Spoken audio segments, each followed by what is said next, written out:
Okay, the homework from the last class was on reviewing concepts numbers 1 and then 4 to 7. And these are really just more theory questions. I'm not sure why I skipped 2 because you could have done that as well. So describe the physical properties of an image of a person seen in a plane mirror. Hopefully you said erect, virtual, as far behind the mirror as the object is in front, reversed right to left, and the same size as the object. Number 2, where is the image of an object in a plane mirror? In behind it. It's in the spot where the reflected rays intersect if you follow them back, the same distance behind the mirror as the object is in front. Number 4, describe the physical properties of a virtual image. Hopefully you said they're erect and that they are a result of the diverging rays crossing, diverging reflected rays crossing, that they can't be formed on a screen, and that's probably it. And they're not actually there. How does a virtual image differ from a real one? The main difference is that the virtual one's erect and the real one's inverted, and that a real one can actually be formed on a screen and a virtual one cannot. The real one, the reflected rays actually cross, and the virtual one, the rays only appear to cross. Okay, you have to follow them back to get them to cross. In a real one, the reflected rays converge on a point. In a virtual one, they actually diverge. Number 6, a student believes that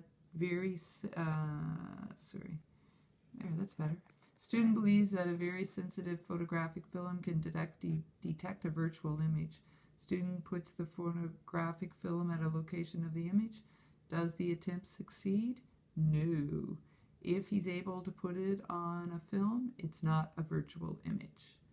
How can you prove to someone that the image is real? Project it on a screen, put it on a piece of paper, put it on a photographic film, any of those things, okay?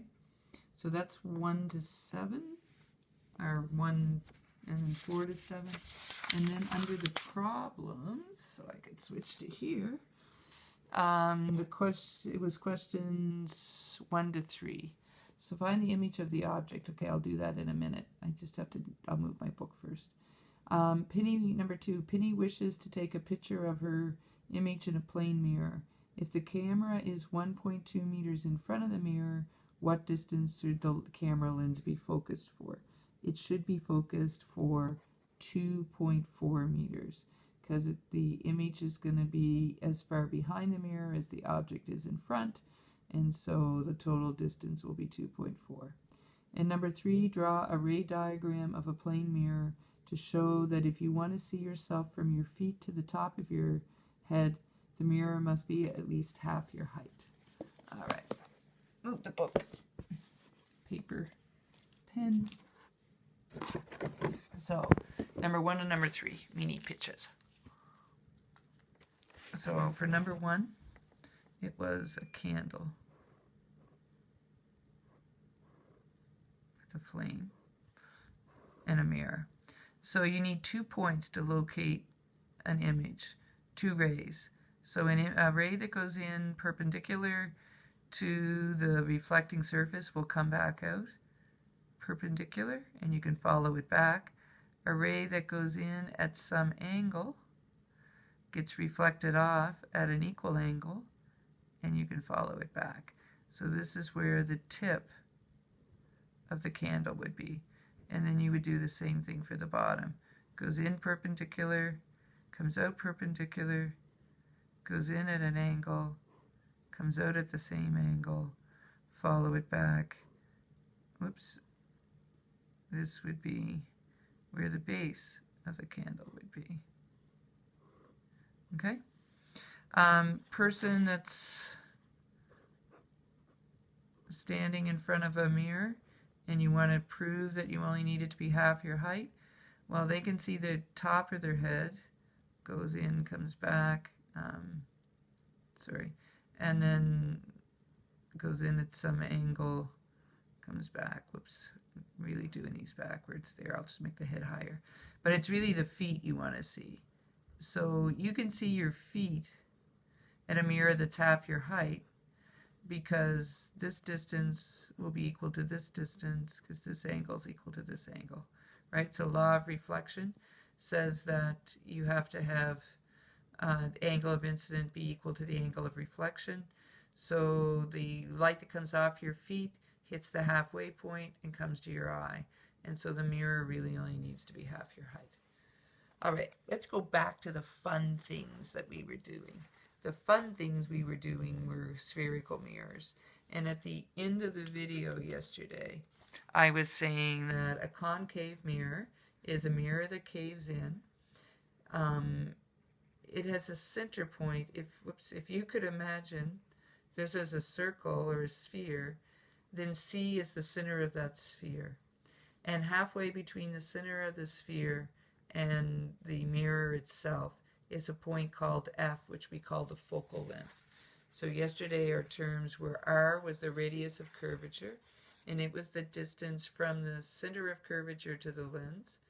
The capital F was the focal point, and little f was the focal length.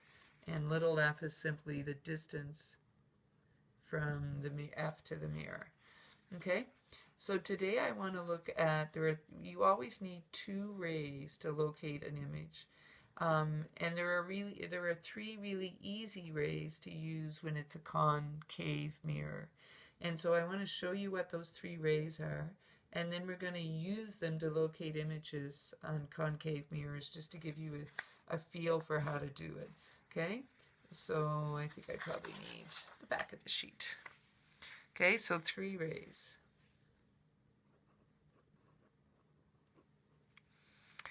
So here's my mirror, my principal axis, and I'm going to use a lollipop. Okay? And I'm going to use different colors. So ray number 1 is a line that goes in, a ray that goes in parallel to the principal axis. I don't think my pink is very dark. A ray that goes in parallel to the principal axis. And I guess it would be handy if I put F and C here. A ray that goes in parallel to the principal axis gets reflected in such a way that it passes through F. Now, we could, if we were actually wanted to be perfect, we would look at this little flat, straight piece of the mirror. We'd put a protractor here. We'd measure the angle of incidence with the normal. We'd measure the angle of reflection to make sure it was the same. We'd draw our ray out, and what we'd find is that if it goes in parallel to the principal axis, it always comes out through F. That's ray number 1. Ray number 2 is just the opposite.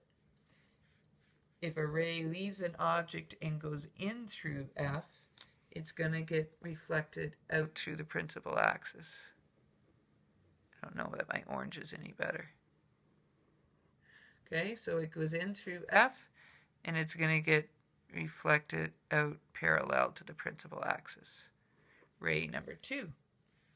Okay, in the ray going in through the focal point gets reflected out so that it goes parallel to the principal axis. Ray number 3 is a ray that goes in through C, and it's going to get reflected back through C. So you're going to have to imagine my mirror's a little longer down here. Okay, so it's going to go in through C, and it's going to get reflected back on itself. Now please notice that where the 3 reflected rays cross, that's going to be the head, the point on the image. And so the image would be down here like this.